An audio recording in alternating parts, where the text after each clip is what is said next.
So let's look at the mechanism for the hydrolysis of a lactone.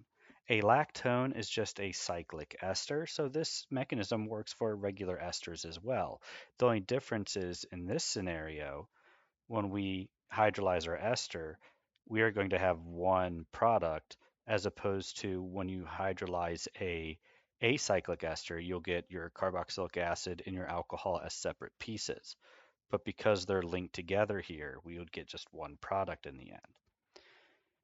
When you do hydrolysis of esters, you can do it in acidic conditions in which you protonate your carbonyl first to make the carbonyl more electrophilic, and then you add your nucleophile. Or in strong basic conditions like we have here, we can actually have an excellent nucleophile to begin with that can add to the carbonyl before we even have to worry about activating it any further. So in general, a hydrolysis is a substitution of water on an ester. Because it's a substitution, we know we need to have a nucleophilic attack and a loss of a leaving group. Notice that our product has two extra hydrogens that I didn't have before. That means we're going to have proton transfer steps included as well, and you kind of do those as fit. Proton transfer is used to neutralize a element, or it is used to activate a leaving group or electrophile or something like that.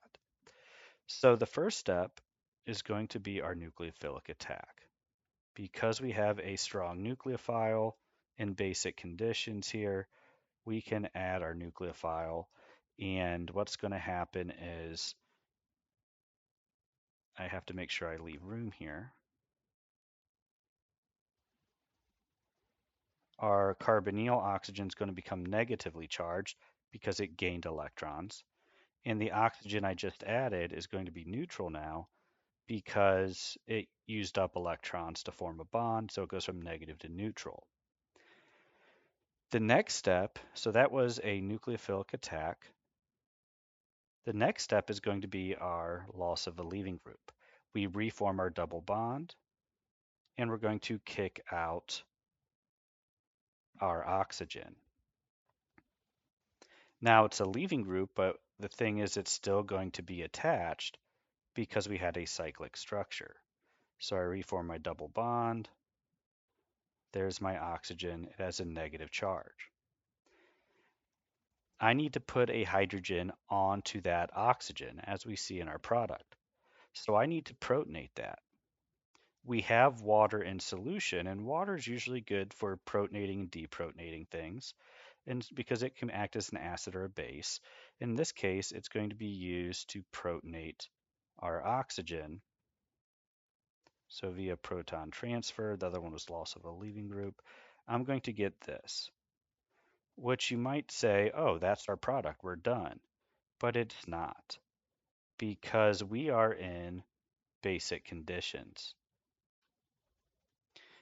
We are using sodium hydroxide to do this hydrolysis. So technically the next step would be our hydroxide that is still present in solution is going to deprotonate our carboxylic acid via proton transfer. And that's going to look something like, I'm actually going to draw it over here. It's going to look like this.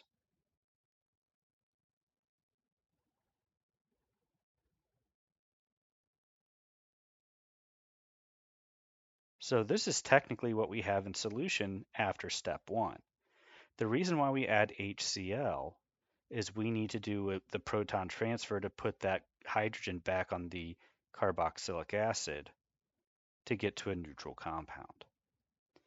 So when you do the hydrolysis of an ester in basic conditions, after you finish the hydrolysis process, the substitution process, the resulting carboxylic acid is actually deprotonated.